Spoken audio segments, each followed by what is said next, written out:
Earlier this morning, and when it was raining cats and dogs down in Newton County and Jasper County, all throughout McDonald County as well, leaving us with a number of warnings and watches. We'll start with that patch right there that encompasses Joplin and spreads down to Neosho, as that is a flash flood warning, runs from Jasper into Newton. Now below that, where you see the lime green, those are flood warnings. That's going to be for Berry, McDonald, and Newton County, where we've already picked up about 3.5, 4 inches of rain in certain places, and then that lighter green on top. We'll kind of do them in order of operation here. That is a flood advisory, and that encompasses, we've got Berry, Jasper, Lawrence, and Newton that are all part of that flood advisory. But once again, we're able to ease off a little bit of that rain that we had down to the southern portion of the 4 states. Luckily, right now we're seeing it just move up into Jasper, Cherokee, Crawford, and Barton counties. But the good thing about that is that does take away from those places that are under the watches and current warnings as we speak. Kind of zoom in right here. Look at that heavy rain coming down just on the west side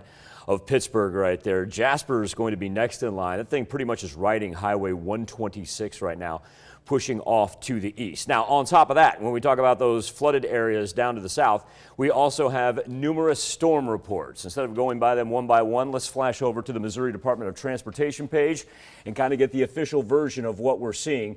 Right here around the Neosho area, we've got Route D that is still closed.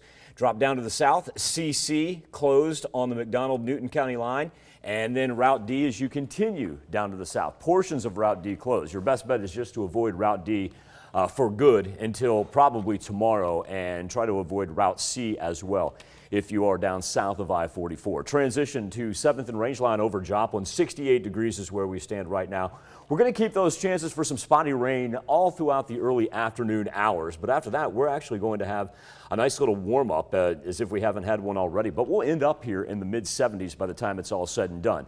2 things of note on the contiguous 48 map. Number 1, there's the ridge of the jet stream. Remember, you get underneath it. That's going to mean some warm temperatures that we're the recipients of.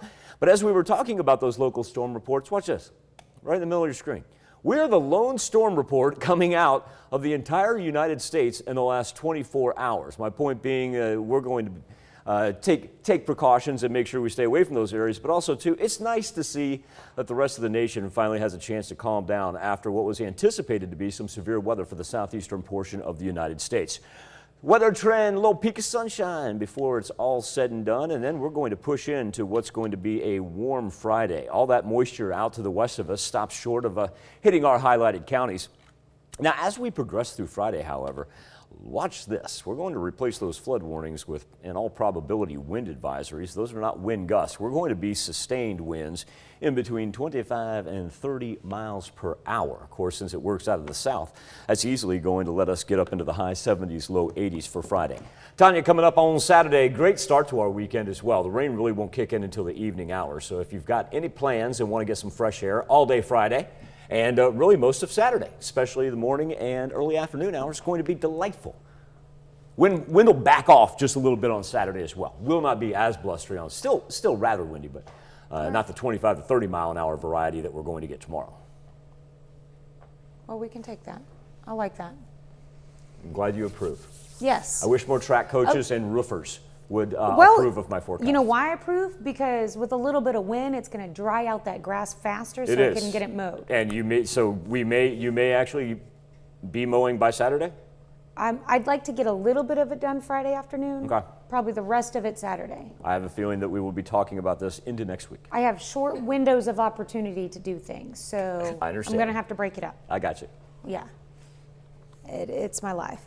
All right. Thanks, Michael.